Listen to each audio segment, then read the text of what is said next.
Okay, so Steve Gilligan, I have this opportunity, tremendous opportunity, and great honor to have you here in my community in Israel. For those who don't know me, my name is Hai Sidban. And the first thing I want to do with you is to acknowledge you about this opportunity, and maybe if you can introduce yourself, because I don't want to have any mistakes there. Okay, I have to warn you and everybody, I have Irish ancestors, so sometimes we can go on and on and on.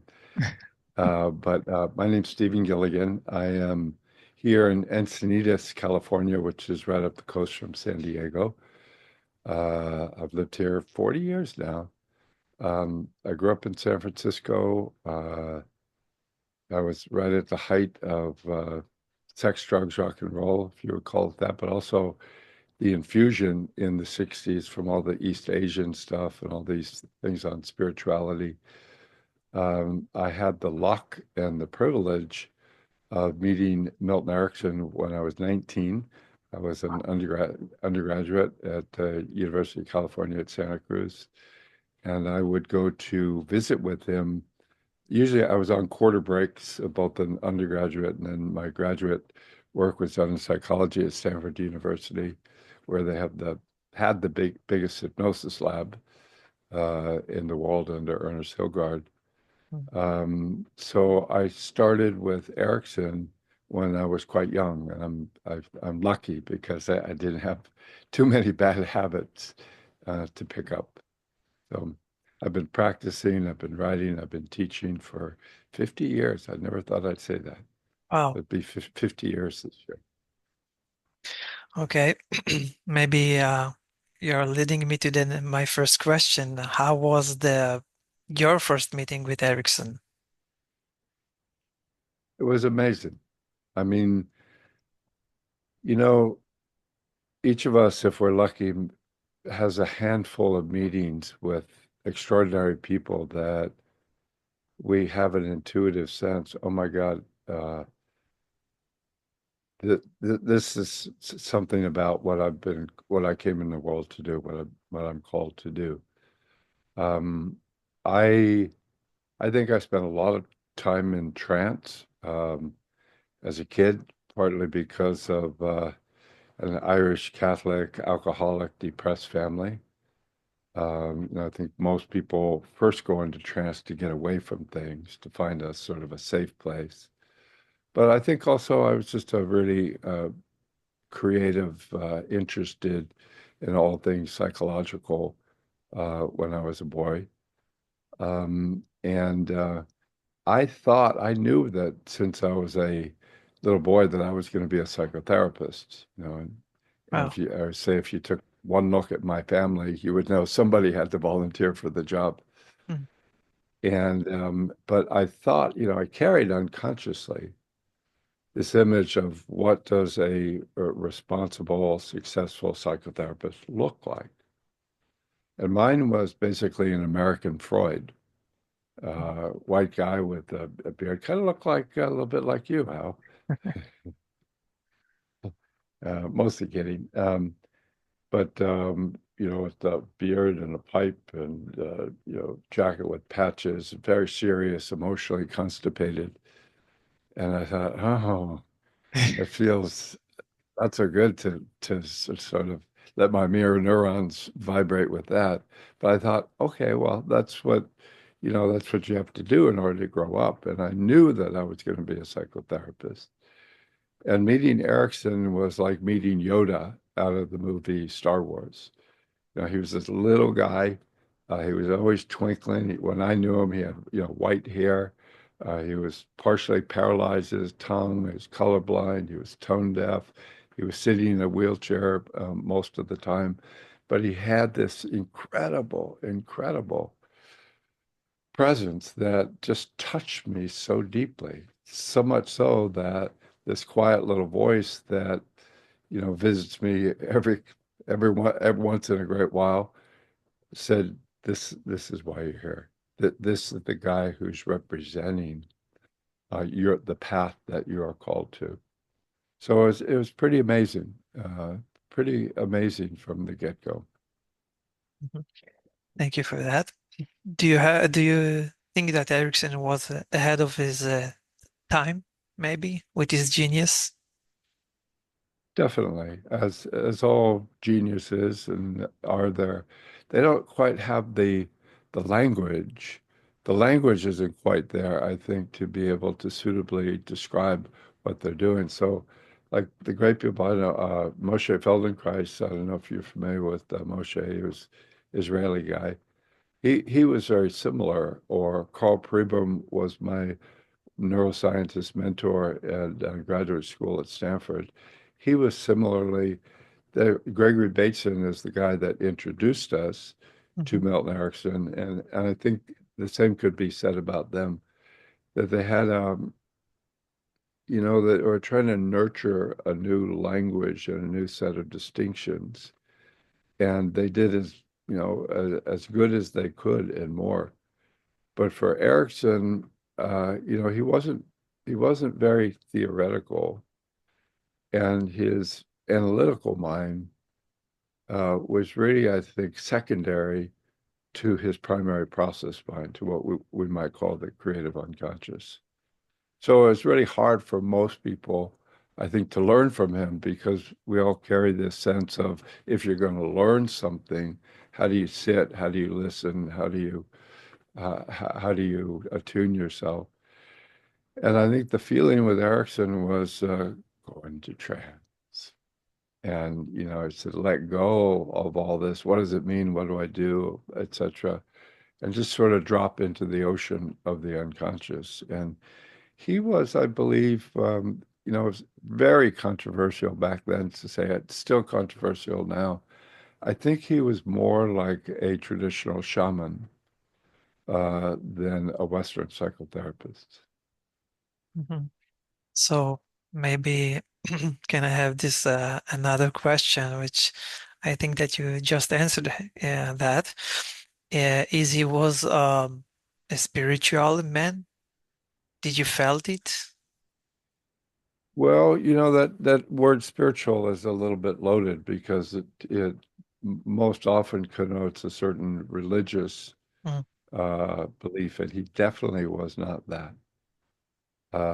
He had no sort of fixed ideology, or so you couldn't. He wasn't talking about spirituality. I don't think I ever heard him either directly or the many people I know about Erickson that he talked about spirituality.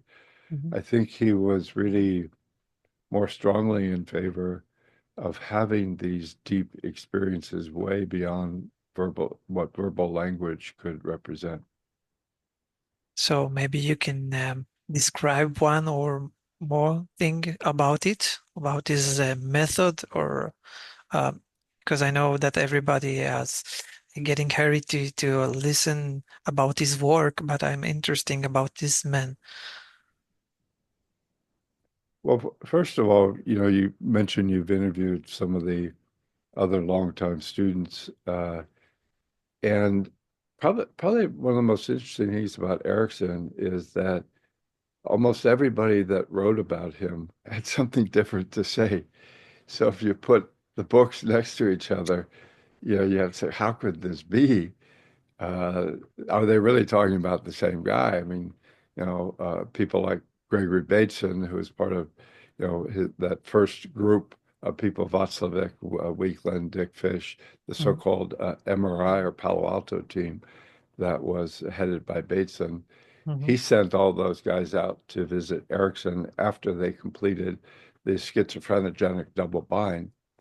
And Bateson's attention turned to maybe this double description, this double level communication is not unique to schizophrenia, but general to all human consciousness.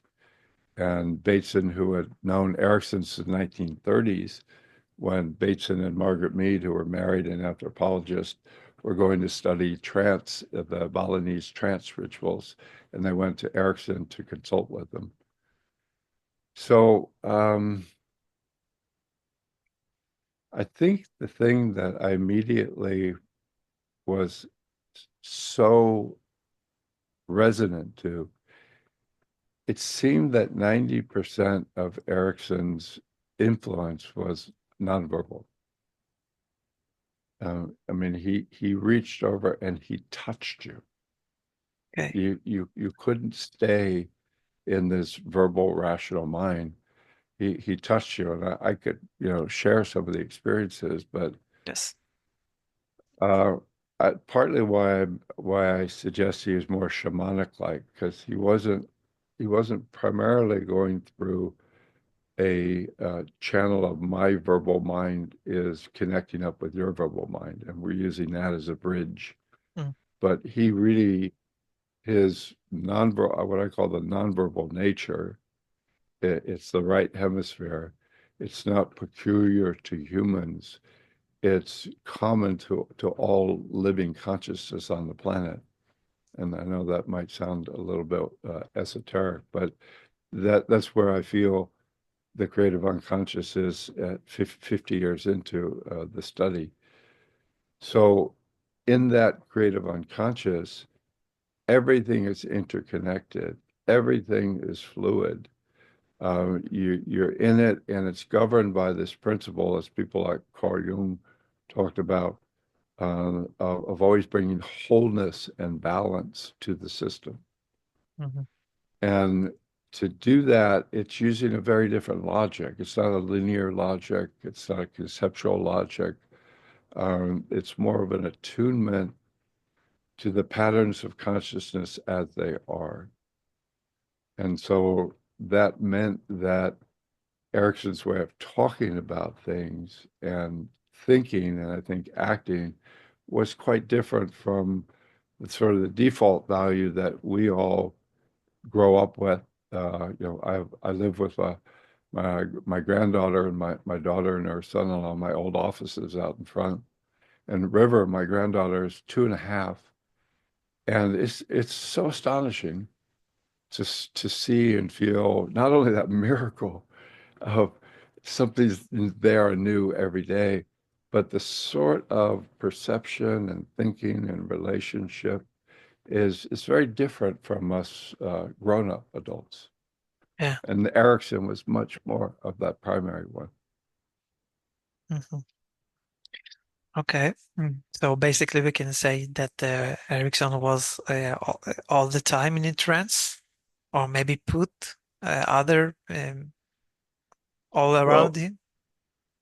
I think you could say that, but I think we always have to be careful because that's, to me, a really a sort of a cheap statement that we just throw around like, oh, he's in trance, or, No, no, of course. I don't, the person says, I don't understand. That's all right. Your unconscious does. So I think the sort of therapeutic trance that we're talking about uh, is more artful. I mean, on the one hand, it's natural, like my 2.5-year-old granddaughter. That's the first level of it. But to be able to work therapeutically within it, we have to hook it up with the secondary level Hmm. that maybe 5 or 6, the brain hemisphere is differentiated enough so kids are reading, which is when most cultures formally start to formally educate their kids.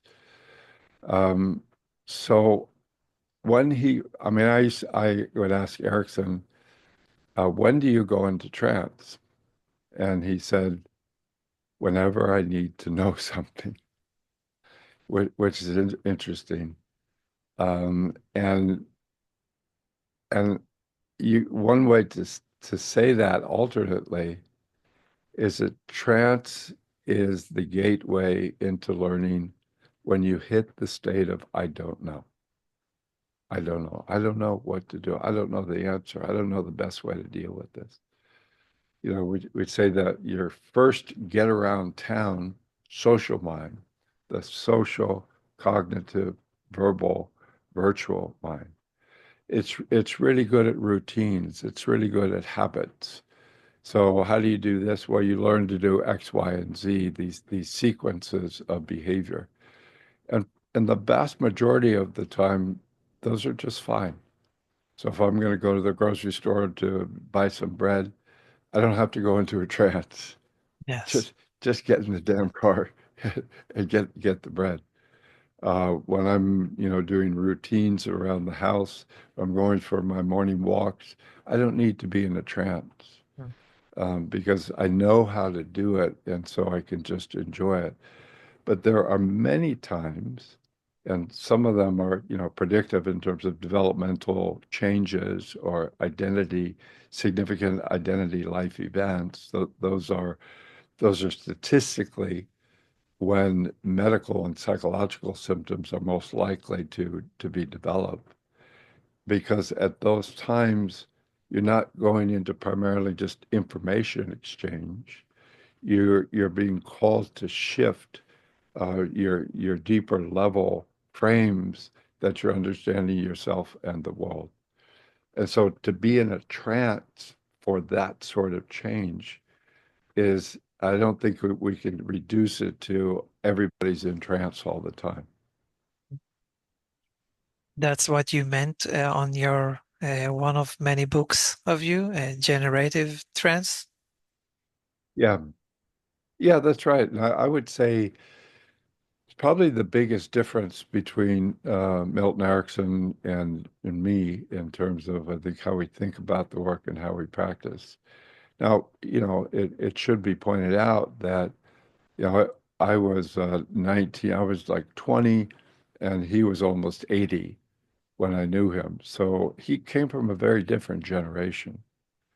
He came of age professionally in the 40s and the 50s, which were father knows best, is a little bit more hierarchical. Mm. The doctor, was in charge. The doctor told you what to do. And I came of age in the late 60s, where it's like question all authority. The expert is within. So um, when we come up to those places where whatever I'm doing isn't working, and that's when people come to see us for psychotherapists, because it's usually been a while, this long-term process, where whatever I want to create, oftentimes the opposite is happening. So Erickson generally believed that what he called the unconscious mind was where all the creative action was. And so he believed the conscious mind, the verbal, social, cognitive, to be sort of an idiot that you needed to get out of the way, bypass it with stories, dissociation. And then if you could have a direct connection to the unconscious, then, change, positive change would happen. I don't think that's the case, Mhm. particularly if what we're really looking at is sustainable positive change. It's not that hard with most people to get some sort of subjectively interesting change in the session itself. But that's not really our job. Our job is to help the person have this shift that is sustainable when they return to their everyday life.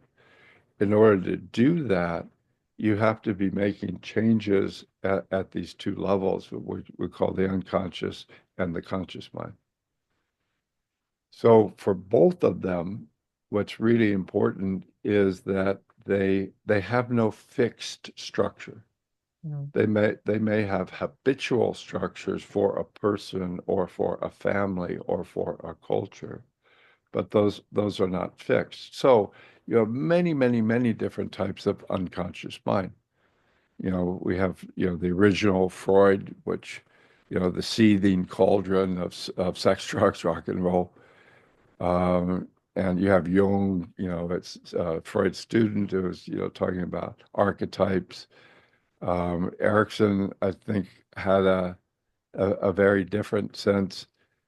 But I would say that the intelligence of the ages, organized with the logic of nature, is the unconscious. And it's a much deeper, wider ocean that has many, many different possibilities. The experience of being in it is, we have this core idea from not only hypnosis, but it's many cousins like meditations, just let it happen. Mm. So you're not trying to force something, you're not trying to make something, you're releasing, stepping back, and feeling this deeper ocean. And then I'm sitting here. I can see the Pacific Ocean. It's about a mile away from me. Wow. You need to learn how to surf it. You need to learn how to take your conscious mind, like what is sometimes called in quantum physics, the wave pilot guide, which I think is this really unique dimension of human consciousness. You know, all animals are swimming in the ocean. We have interconnectedness, and it's a circular thing, So for almost 4 billion years, you know, sun turns into moon, turns into sun, winter, spring, summer, fall, birth into death, all these sort of yin yang Mm, dyads.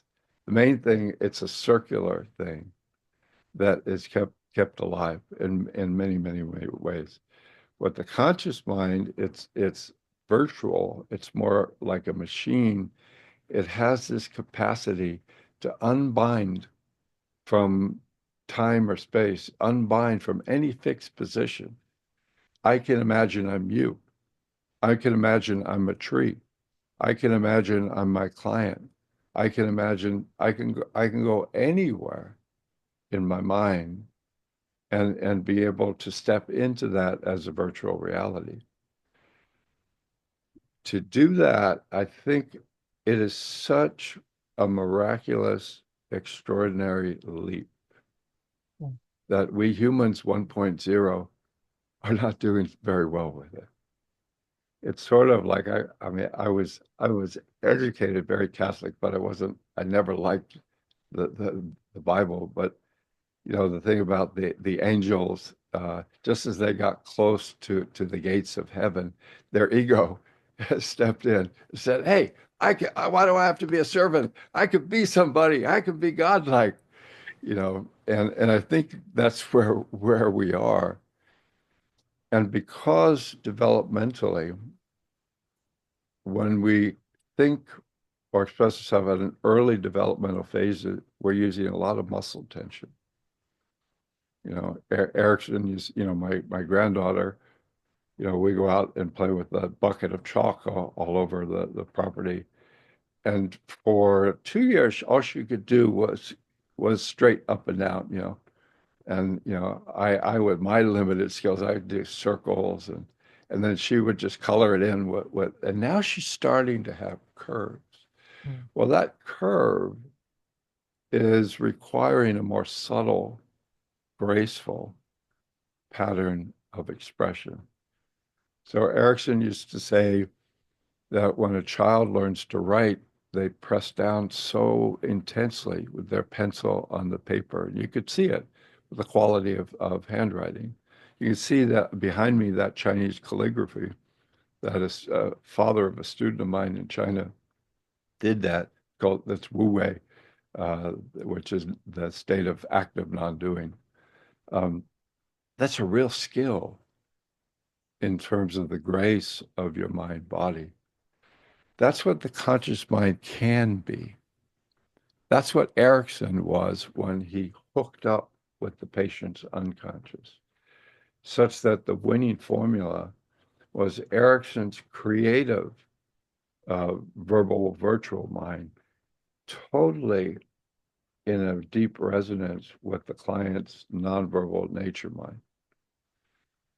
If that's the case, and I believe strongly it is from really studying creativity for 50 years in almost every possible way, the question is, does it require a high priest, somebody like ourselves, like a licensed therapist who also does hypnosis, or is it within the capacity of each individual to have some significant capacity to connect with themselves, to talk with themselves, to be able to do transformational work?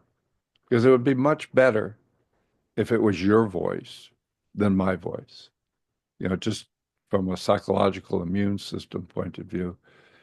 So that's, you're referencing my book, Generative Trance. I think I state that fairly clearly. That's a different model than I believe Erickson had. Mhm. And partly I think it's just one of the things we benefit from 60 years of his incredible contributions. Beautiful. Thank you for that. My next question is as the one of the most distinguished students of him, of Erickson, how did you find your personal path in your field? How did I find my personal path? Is that what the question was? How did you find your personal path? Usually from a lot of suffering. I mean, I feel that my life is unfolding according to some calling, and I don't mean that arrogantly. I think it's true for everybody. Mm, And so really the opening of the path is not primarily coming from here. It's coming from a deeper place within. mhm, And and if we are unwilling or unable to attune with that more inner center, that's what symptoms and sufferings are. Milton Erickson, ironically, being known as the father of indirect communication, nonetheless identified cogently neuroses, an old-fashioned term. He defined neuroses as the inability to speak directly.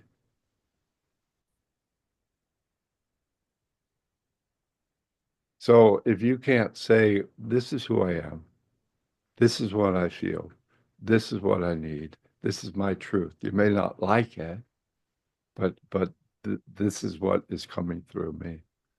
So I think that's where your path is unfolding from. So I think that being with Erickson was one of those places, not the only one, mhm, that really helped me to know that and gave me a set of practices so I can attune to it and I can make creative use of it as best I can, however slowly I make it.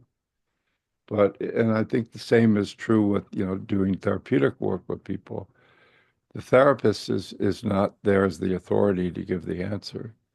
The therapist is there to be able to join with the system as it is, to feel the core kind of emotional distinctions that are being related to in a negative way, shutting down, dissociating, collapsing, going into a fog of depression.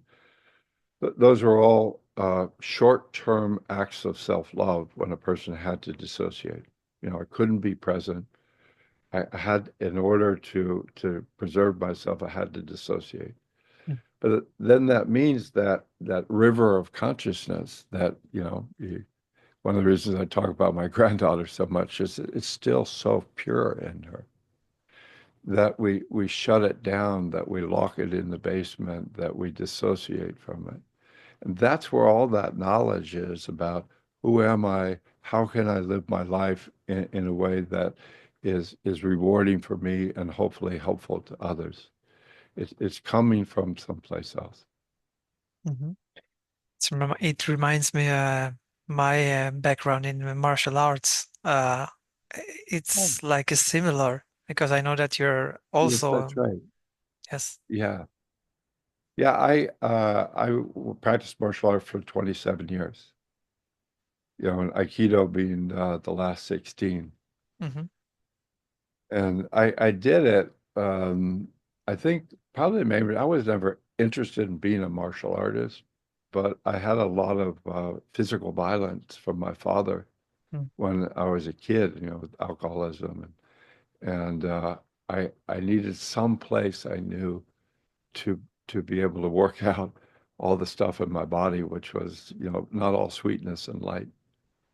And it was a really good container to be able, every day to work that stuff out so that what's inside of me, what's trying to come through me, could be received and expressed more clearly. But yeah, any sports, I think any creative performance, it's being primarily guided by this nonverbal nature consciousness, which people like Ian McGilchrist, the great Oxford neuroscientist, says that that is the deeper level of the brain mind. It's not the verbal. Mm. That nonverbal nature is the deeper level. So if our virtual mind, if our conscious mind is hooked up with that, good things will happen. If it's living away from that, bad things will happen. I know that may sound overly simplistic, but I think that's the guiding sense.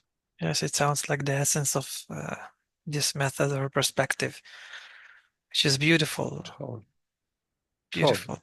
I mean, just as a practical matter, just as a totally selfish practical matter, Yes. because everybody, everything we look at is part of us, right? Hmm. So if I don't respect you, that means I have to dissociate and live within my little prison here, and Yes. I have to always be on the lookout, that you're somebody that I can't let get near me, and it's like I would say, being human is hard enough. Mm. It's really hard. Why would we want to make it that much harder? Um, I can say that as a Jew, as a religious Jew, we have the Kabbalah, which is the inside of the Torah, which is very similar to the things that you're saying right now. Yeah, I know enough about it to know that. To know enough also about most traditional religions that, they all have that sect. The Muslims have Sufism, and Rumi is one of my great guides. Christianity has the contemplative traditions that are kind of a little bit making a resurgence, and so forth. Joseph Campbell, the guy that wrote The Hero's Journey, another major influence of mine, used to say that 90% of the practitioners of religion, they just want to know the rules to get to heaven. Tell me what to do. And when people come to see us for psychotherapy, usually it's give me the answer. Tell me, what do I do? What do I do? Yeah. Usually that makes you as a therapist, what do I do? What do I do? We don't know. That's the starting point. So Campbell said about 10% are really interested in the experience of the divine, of the mystical, of that relationship. And it takes a discipline and a deep surrender, to really, and a humility, Mm. because you're not in charge, though your presence is needed. Okay, thank you for that. Maybe a last question, or maybe a message that you want to emphasize here in this lovely interview, maybe for Israel and maybe to all the listeners here. Well, I am in great sadness and grief in terms of what's happening in Israel. I love the Jewish people so much. I mean, uh, you know, uh, like 40%, 35 to 40% of health professionals in the United States are Jewish. So most of my psychotherapist friends, I think we're at the end of an epic, which is partly why these forces of fascism are rising again after almost 100 years. I think that we are at the end of an epic where we have lived with a virtual mind that believes it can and should dominate the greater world, that it lives away from nature, it lives away from a direct feeling of I'm part of the interconnectedness of all life. And there's some good things, that the rapid development in the West compared to everything else, has been one of the great benefits.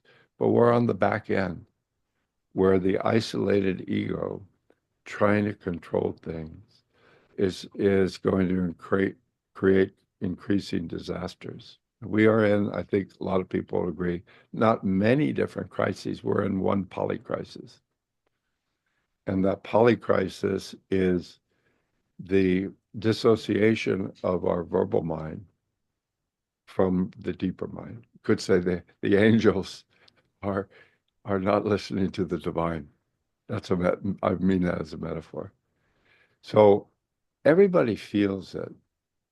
And I think we need to develop a new generation consciousness. I know it's slow. I know it's difficult. But if we look at the suffering that is happening, we know that the way that we're approaching it isn't really working anymore.